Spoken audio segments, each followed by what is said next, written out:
Hour.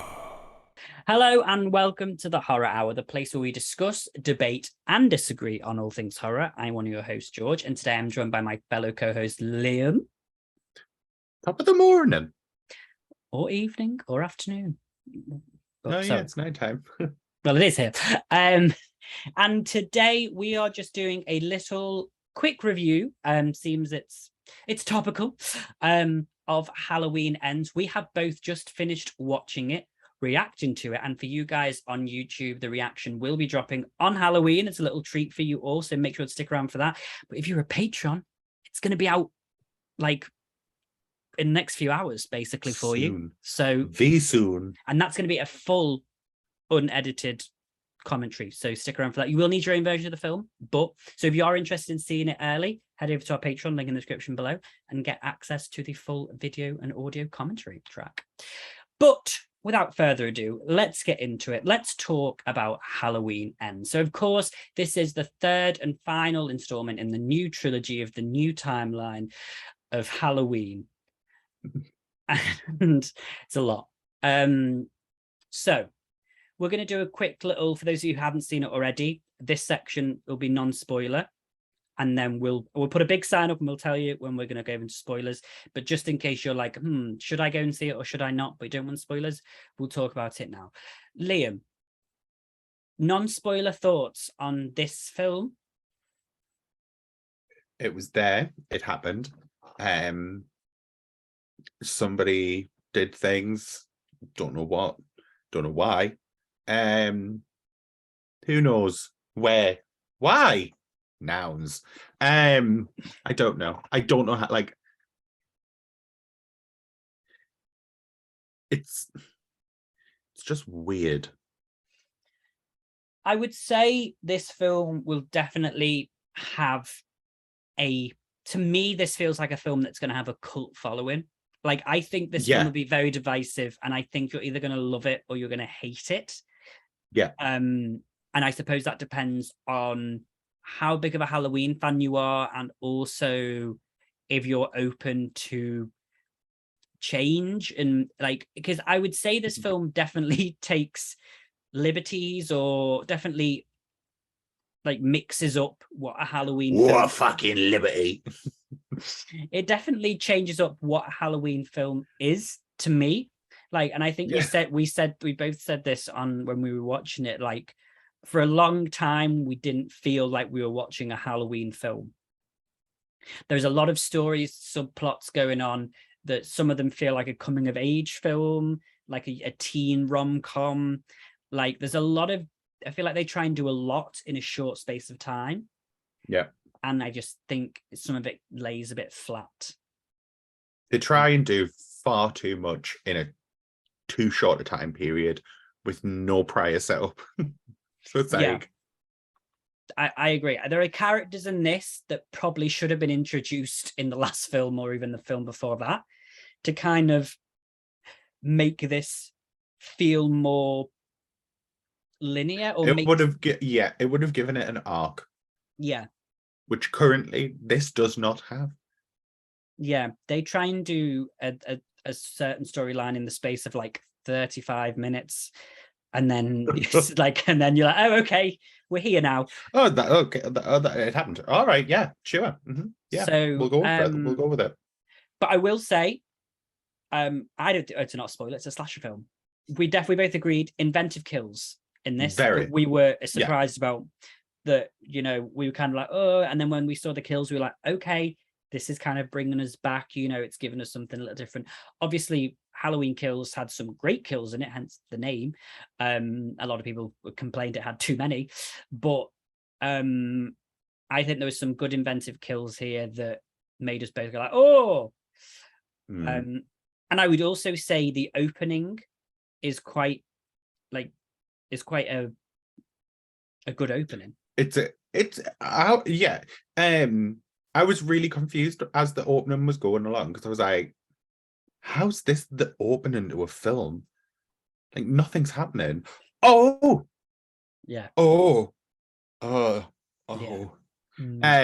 very much get that vibe.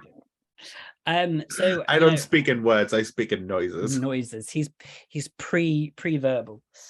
So yeah, I would say from a non-spoiler point of view, if you're thinking of seeing this film, if you like the Halloween franchise, give it a watch. If you're here's my opinion, if you're able to, if you've got a choice between watching this in the theater and watching it digitally, I don't know if it's a must see in the theater. I don't think going to the theater will add any value to this. I don't see it. There was no scenes in this that I was like, damn, I wish I saw this on the big screen. Personally. No. So I didn't once think I was missing out because I was watching it on a smaller screen. Yeah. If anything, I was quite happy to be at home in the comfort of my home watching this film. But that being said, there's some good elements to it. I just think it takes some liberties and it doesn't follow through with everything to a tight number. But with that said, and George knows about tight. Oh my God. So with that said, we are going to enter the spoiler realm right now. Okay, so if you have not seen this film, switch off right now, and if you want to go and watch it, and then come back here and you can watch the spoiler part. Okay, have you gone? Have you left? Good. Okay, Liam. All right, just to make sure. Yeah. Liam, non-spoiler thoughts on Halloween Ends. Straight out of the bat, Corey Mm-hmm. should not have been introduced in this film. Yeah. If this was the arc they were going with for this story, he should have been introduced sooner. Mm-hmm. And also, if this is the story that they wanted to go with, it should have been longer. Yeah. Because it seemed to, even though the film was like a couple of days. Yeah, I think so, because it was like this, the actual like bulk of the film was like over a couple of days. People's personalities flip reversed real quickly. Mm-hmm. With no real explanation for the like flipping personalities. It needed longer. It needed to be set over a longer period of time. Yeah. And it needed to be longer with a bit more things happening in between. Because there was a lot of times where something would be happening and then all of a sudden that scene would cut and you would cut to another scene. And then like character progressions happened, but character progressions happened off screen. And I'm like, I need to see that. That's what I need to see this part. Mm-hmm. This part that you've skipped, I need to see it. Yeah. So stop it. But yeah, kills were amazing. I am sad I didn't get to see Mullet get killed. Yeah, there were a couple of kills that were off screen. There was a lot of off-screen kills, and there shouldn't have been. This is why we watch these films, is to watch the kills. Yeah. Maybe they got scared because of Halloween kills, because people told them it was Possibly. Just kills. I don't know. But yeah, I agree. Like the kills were specifically, obviously, for the jock guy, the character, him getting the whatever it is, the Bunsen burner, whatever that thing's called. Blowtorch to the mouth. We'll go with blowtorch. I was like, whoa, that was quite crazy. The other girl I thought it was quite fun for the other girl to be like run over. I mean, several times actually. And then obviously the guy, the DJ, who got his like mouth cut open and then his tongue cut off and the tongue was going round. Like that stuff, I was like, yes, this is really good. I agree with you on like Corey's character. To me, I think he should have been introduced. Even the last one would have made sense. And, because Alison's character here did so much in the space of like an hour. Like, yeah, she went from like having never met this person to like madly deeply in love and running away to spend a life together. Yeah, like 2 days. come Love. on. And like she went from, being really happy with her grandmother at the beginning and hanging out with them to like just like hating her real quick because of this Yeah. guy. And I was kind of like, it just felt like it went out of left field. And I know Laurie did some stuff that obviously, she was kind of like, oh, this, you can't get over this, blah, blah, blah. But I still felt like that happened too quickly. And had they been in this relationship in the second film, I mean, I suppose it's difficult because the first and second film technically happened on the same night. But Yeah. so Tay should have really been introduced. He should have been the guy instead of the guy in drag or the boyfriend. That should have been him. Corey should have been in the first film. And then you could have seen their relationship, progress. And then in this third one, things have, he's changed a bit and things. And even that thing with him, killing the kid could have still happened because it happened after. If they'd been together before, it could have happened still after the Halloween kills, and then they could have dealt, and that's how he changed, and then she sort of changed with him in this film. So it starts with her being already a bit distant from her grandmother, and we're like, oh, what happened in those years? And then it starts to unravel, rather than it all just be like, brrr, like real quick, and you kind of like 0 to 60 and 3.5, as Rihanna would say. Yeah. And Laurie, I said this in the reaction. Sometimes I just feel like Jamie Lee Curtis in this film was just being Jamie Lee Curtis. She wasn't acting in quite a lot of the scenes. Like when she ran downstairs and she was like, "Oh fuck," and all this, and I was like, I know that she's changed. Like obviously she's a lot older than she was in the first film. And I'm not a huge Laurie fan anyway, as most people know. So maybe I'm just looking at this through not a rose-tinted lens or whatever they say, rose-colored lens. No. But I just felt like that was Jamie Lee Curtis being Jamie Lee Curtis, which is fine because Jamie Lee Curtis is iconic. But to me, it kind of took me out of the film bit because I felt like, oh, she's just being her. Yeah, she wasn't acting. She was just Jamie Lee Curtis whenever she was playing happy Laurie Strode. Yeah, it was. And Kyle Richards, I mean, they definitely just called her towards the last 5 minutes of filming and said, do you want to come back? Because they saw that she wanted to be in it. She was just there to be, she didn't do anything, she didn't bring anything. Surely she should have been one of the people to have been killed or been in danger, because she didn't do anything in the last film.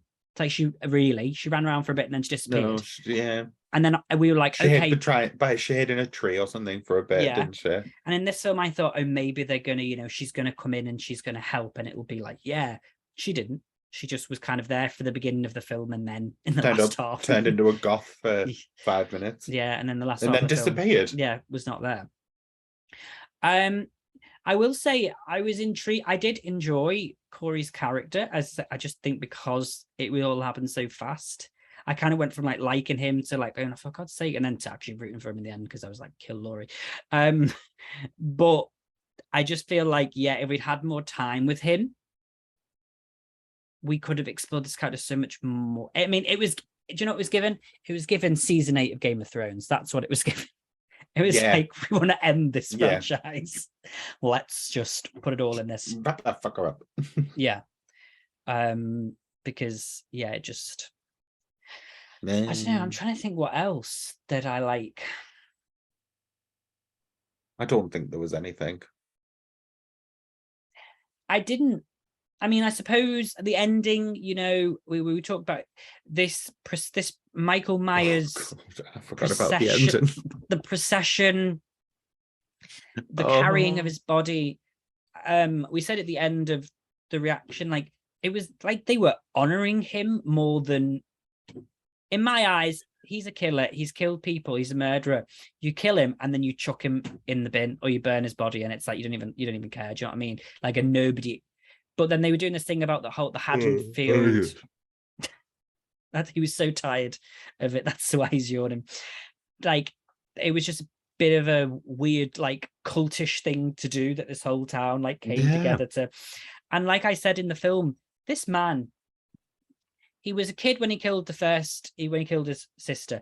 That didn't really affect Haddonfield. People were like, oh yeah, he's a bit of a kid. Then he killed these 3 teenagers. I'm not being funny. Not like he went around and like killed like 20 people. And then he came back like 2 years ago and killed a few more people. And they honestly, like those people, I mean, they want to get a life. Because like, do you know what I mean? I mean, like as we're saying with the lady who got the shot through her neck, she couldn't get a life. No, she couldn't. I did enjoy that. And tell you what I did like. I did like everybody blaming Laurie Strode in this film. Laurie Strode finally like had to face up to the fact that everyone was kind of like, it's because of you. It's your fault, bitch. Like, you all brought this on ourselves. And I'm sure some people will be like, oh my God, poor Laurie. I was like, yes, give it. I was surprised that woman lived, to be honest. Because we were chatting about her in the beginning. You were like, oh. Yeah. Obviously, like when the like a sister, nephew, niece, I don't know, whoever it was, was like shouting at Laurie in the car park. I was like, who's this lady? I feel like we should know who this lady. Oh, we shouldn't know this lady, but we should know who she's with. Yeah. And she couldn't speak, and she bless her. But hey, at least she lived. I mean, and maybe she'll find closure now. But I doubt it. So that was kind of nice to have that back. I mean, we could have had the woman with the iron. Where was she? The woman who brought the die? No, did she? Oh, I suppose she did. Did she when Michael killed everybody? Yeah, I forgot that happened when Michael just managed to kill everybody, and then Michael was in really not a lot of this film. Like basically less than 5 minutes. Like he was in it, for like a couple of minutes throughout. Yeah. With the whole then he looked into, and I don't know how I felt about this whole I don't know what that was, fucking X-Men thing when he sort of went into his mind, but then this apprentice thing with Corey, where Corey was like, show me how to do it, and I was like, isn't Michael you have much to learn, young Padawan? Obviously Michael saw something in him, and that's kind of why he let him go, but I just don't think Michael Myers at some point he's supposed to just be like this evil thing, and surely he's just supposed to kill anything that moves, no? And in this, he's changed the goalposts on Michael's character to suit the film. Yeah, and I think this is what they've always done. Yeah, and I think they do that with a lot of. I mean, I feel like that with Jason as well. Sometimes, a lot of these. And Freddy, these killers, they change over. I'm sorry, am I boring? That isn't something new. I'm all over the shit. I was out in Glasgow last night. Ignore him. Terrible. So look, this film is all right. Is it? It's just like meh. But I mean, I'm not personally. I mean, say people who know me, I'm not a Halloween fan particular. So George isn't a Halloween fan. I am a Halloween fan, and I'm saying it's meh. Yeah, I am not going to be watching this film anytime soon. If somebody said to me you had to sit down and watch a Halloween film, I would still watch Season of the Witch. So I would rewatch the 2018 one. Yeah, that is, and then just conveniently forget that they made sequels. Yeah, I'm going to just imagine that Michael did die in that fight. Yeah, no, he died. Nothing else happened after that. To be honest, I think the most iconic part in this whole trilogy was Judy Greer crying, saying, I can't do it, and then saying, gotcha, and shooting Michael in the ear. To me, that's the best thing that's happened in this whole franchise. And I'm sad that, and I do think that they should have killed Alison in the last film, and Judy Greer should have been in this film. Alison shouldn't have been in this film. But then I suppose the whole point was that Alison needed this weird ass, an Angus Thongs and Perfect Snogging storyline with Corey. Oh no, it wasn't Angus Songs, and but you say it was Perks of Being a Wallflower. Perks of Being a Wallflower. It was given Harley in the Joker, but on half speed. So I don't know. It was Joker and Harley, but make a chamomile tea. Yeah, that's what it was given. And hey, look, I'm sure people will like it, and I'm sure some people will love it. As I say, I can imagine this film being very divisive, and some people being like, "Oh my god, this is so cool." And that's great. Good for them. Not one of those people, unfortunately. So with that being said, what are you going to rate this out of 5, Liam? 2. 2. Yeah. I would give it a 2. And you know, there are parts that I like say the opening and the inventive kills that we had, they kind of carry it through for me. Yeah.